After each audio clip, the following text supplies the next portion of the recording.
welcome back. For you that are new, my name's Ray. This is my 02 Corvette. Welcome to Project Dirty. If you are new, consider hitting that subscribe button if you're into Corvette content.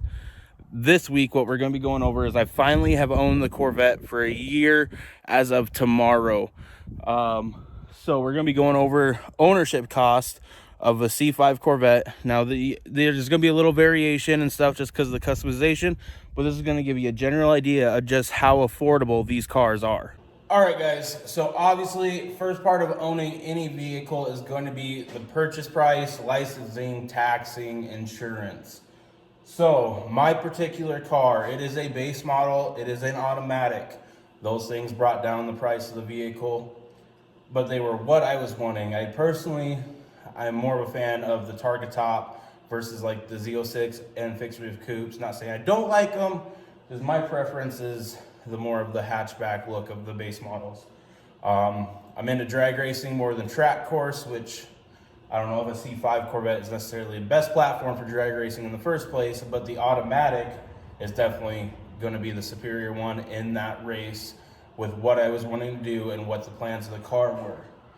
That being said, purchase price of the vehicle was $7,900, which I feel is a awesome price. I did have some paint issues, which again we'll address a little bit further in the video, which for why I was okay with it, and as a lot of you guys know is obvious, but I had some clear coat issues, some paint issues that needed to be addressed, which in turn brought down that price. But otherwise the car was average miles, completely stock, had a good maintenance record with it.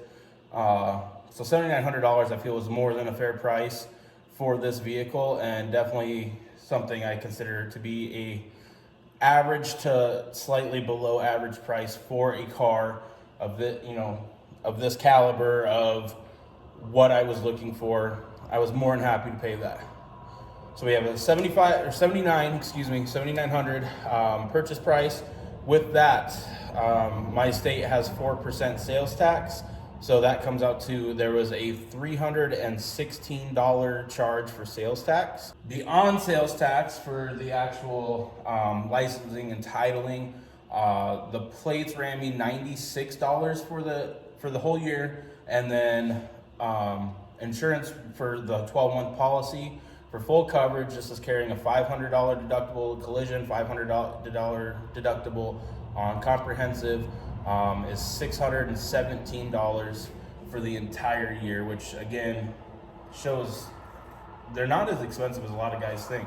So all said and done, for purchasing, title, tax, and insurance, I had $8,929 so far into just obtaining this vehicle. Now onto the maintenance, and this is like needed things, typical.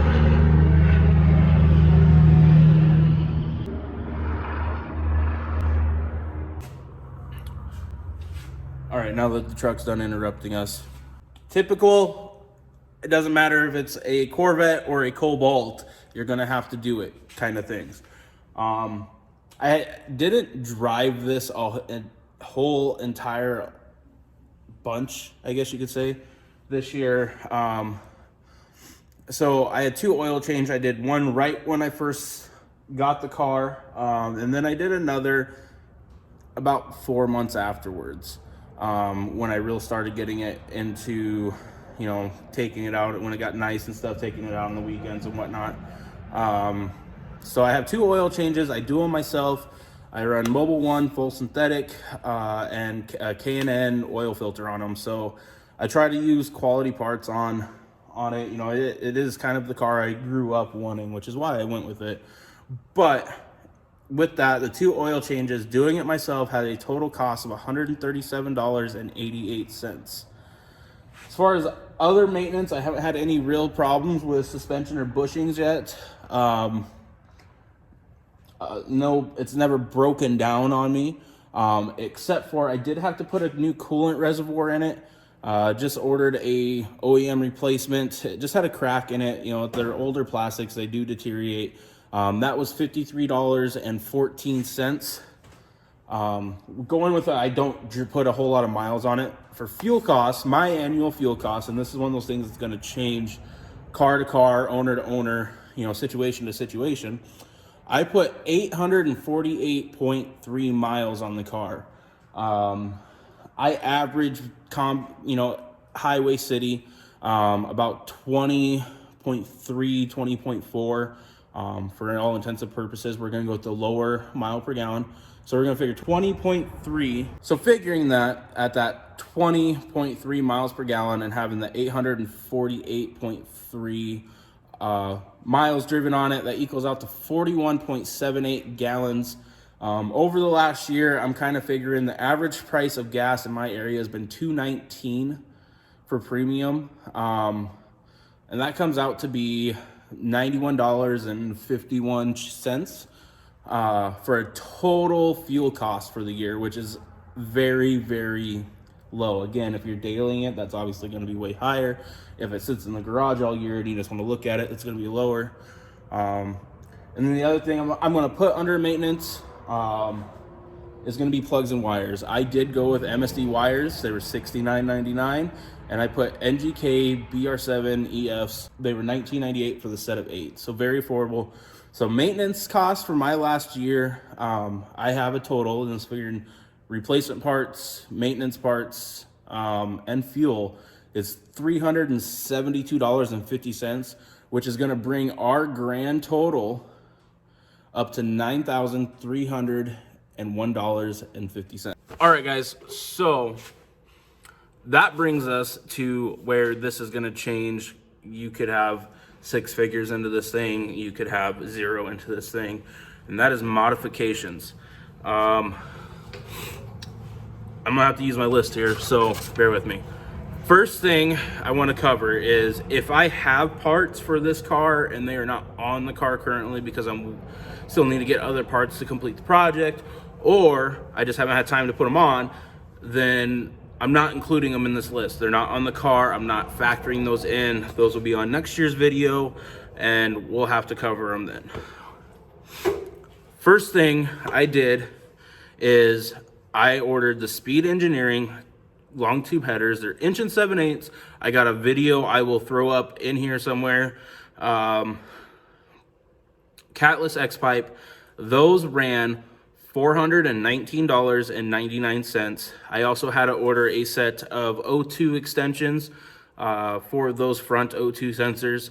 I think for the pair I paid $11.29. With that, that's the only cost I had into it. Everyone says that the clamps are bad. You have to order new clamps. I have not dealt with that. I have not had any issues. But again, I don't drive the car every day. So that's what I have into it. The $419.99, $11.29 for the extensions, and a little bit of time. You cannot beat these things. Second thing I got is the tinted taillight covers with the tinted third brake light, tinted reverse light. I blacked out the whole ass end of this thing. And that for everything, for the license plate, the taillights, I had $59.98 into it. Now, that's not for everyone. Again, this is a modification, just what I have into the car. After that, we can figure in the shift knob conversion. I had a total of $118.72. That's for the knob, the adapter, and I had to buy some odds and ends to make that work because they didn't work out of the box, as you can see in this video if you want to check that out. After that, I'm going to figure in the steering wheel conversion. That's wheel, adapter. I'm taking away the parts that I did not like and I got done with, like the bracket for the buttons. Again, that's been changed around a little bit. Total with what is on the car currently to get that Sparco steering wheel on, again, video posted here, $390. That is wheel and adapter. The wheel was $290. The adapter was $100.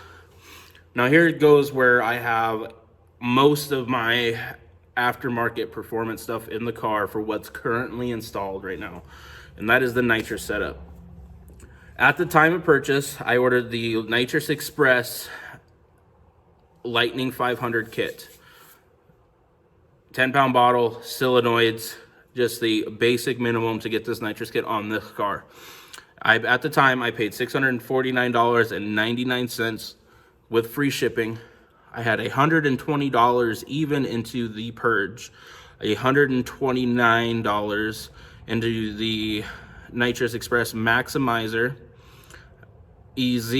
I had $35.72 into the blowdown tube, $31.33 into the blow-off cap for the blow-off tube. With the Corvettes keeping the nitrous bottle in the cabin, any track that follows NHRA rules, you have to have that blowdown tube venting the nitrous to the exterior of the car in the event it gets overpressurized. And you should anyway. It's a very big safety thing. I've been in a car that had a valve fail or a fitting break and nitrous just fills the cab. It is not fun. It sucks. So the 66 bucks, well worth it. Well worth it. Along with the nitrous kit, I have $293.48 into the Lingenfelter box.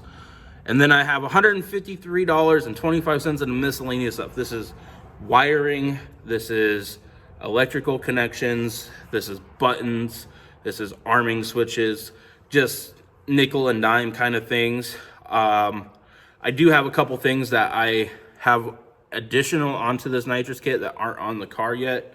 But this will get you a functioning, safe setup. And there'll be links down below for, the kit and the purge and that kind of stuff. So if you're interested in putting nitrous on your car, check out this video and check out the links below. That brings us to the two single biggest expenses I've had on this car so far, and that is going to be the paint.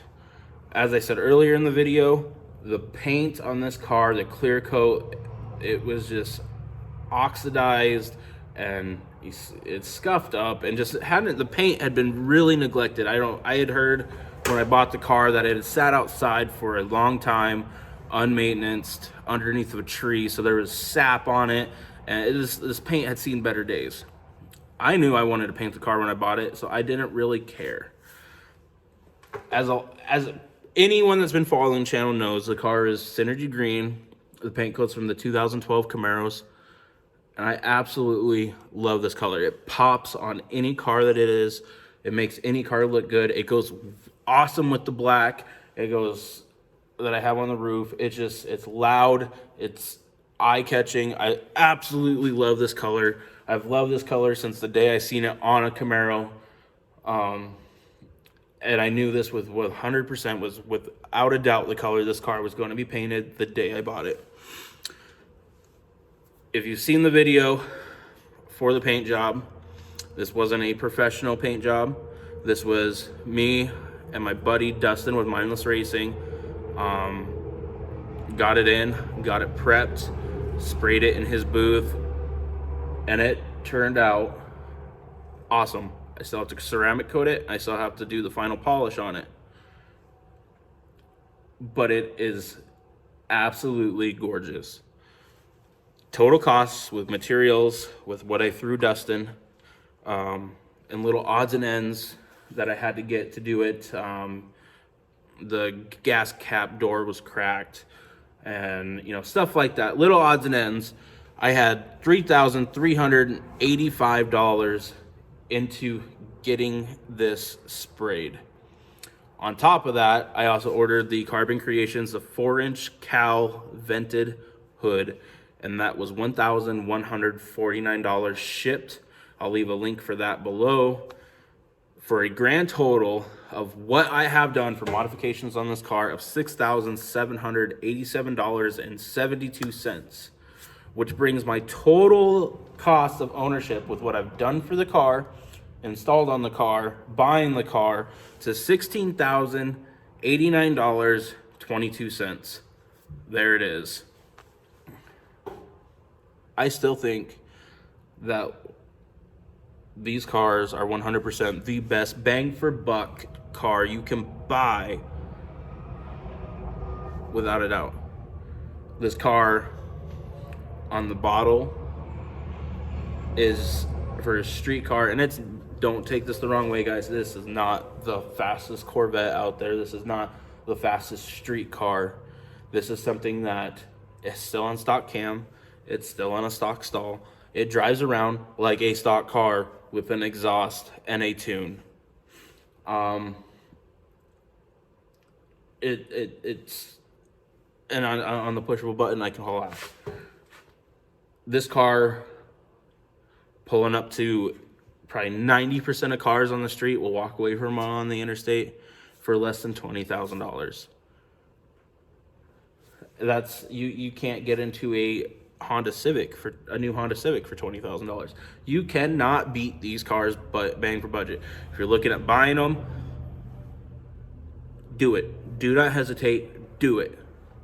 Without a doubt, just over $16,000, and you have a custom painted on the quarter. I'm gonna guess 11-second with what I run in the 8th sports car that handles amazing, is cheap to maintain, and especially when you get into the 6-speeds, gets awesome fuel mileage. You cannot beat this. $16,000 first year. What's yours compare at? Leave it in the comments below what yours compares. That's gonna be it for this video. So with that, we're out, brothers.